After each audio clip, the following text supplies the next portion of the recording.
Cluster news today और मैं हूं आपके साथ मानवी ठाकुर। शुरुआत करते हैं आज की खास खबरों से। देखिए,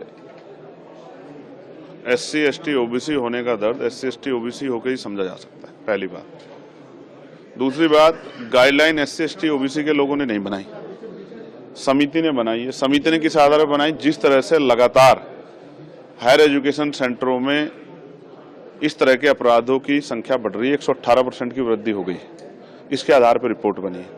पहली बात यह है, जो लोग विरोध कर रहे हैं 90% लोगों ने शायद पढ़ा नहीं है, क्योंकि उन्होंने उसमें आर्थिक रूप से कमजोर वर्गों के बच्चों को भी जोड़ा है, दिव्यांगजनों को भी जोड़ा है, तो सिर्फ SC ST के लिए नहीं, OBC को भी जोड़ा है। तो मेरी समझ में ये नहीं आ रहा है कि जब उसमें EWS यानी कि आर्थिक रूप से कमजोर वर्गों को जोड़ दिया गया है, जिसमें सारे ही सामान्य जाति के बच्चे हैं, ये अलग जो है आर्थिक रूप से कमजोर वर्ग है जिसमें SC ST OBC नहीं है, सिर्फ सामान्य जाति के बच्चों को 10% आरक्षण दे दिया गया है, तो उनको भी उसमें ऐड कर लिया गया। तो फिर किसी को दिक्कत क्या हो रही है? फिर वो सामान्य के, दलित के और पिछड़ों क्या? मैं तो इसको एक ट्रैप मानता हूँ।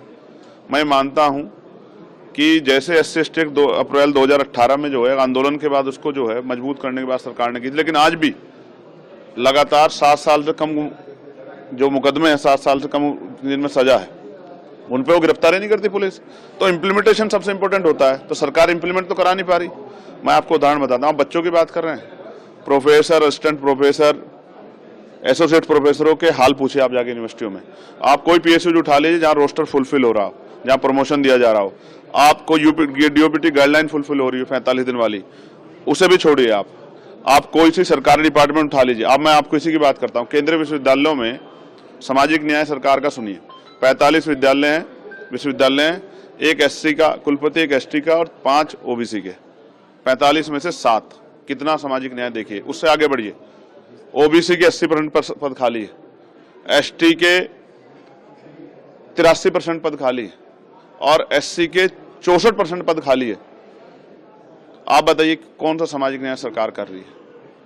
जो आंखों में दिख रहा है उस पर वो हो रहा है। मुझे ऐसा लगता है कुछ लोगों को जो अपना जन्म से अधिकार मानते थे, कमजोर वर्गों को, मैंने अपनी कानों से सुना, मैं बच्चों से बैठता हूं, जो कोटे को कोठा कह के जो है अपमानित करते थे।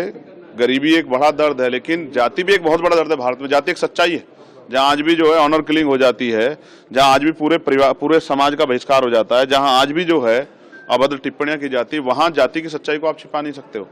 तो मैं नहीं मानता कि ये बेवजह का विरोध क्यों है, और ये अच्छा हुआ कुछ सामान्य जाति के अधिकारियों ने इस्तीफे दिए। मैं उनको बधाई देता हूं कि चाहे वो जानते हुए भी या ना जानते हुए अपने समाज के साथ खड़ा होकर सरकार पर दबाव बनाना चाहते हैं, लेकिन SC ST OBC के नेताओं में तो इतनी हिम्मत भी नहीं है। वो तो मरे हुए हैं, वो तो अपने समाज के हितों के लिए बोल भी नहीं सकते।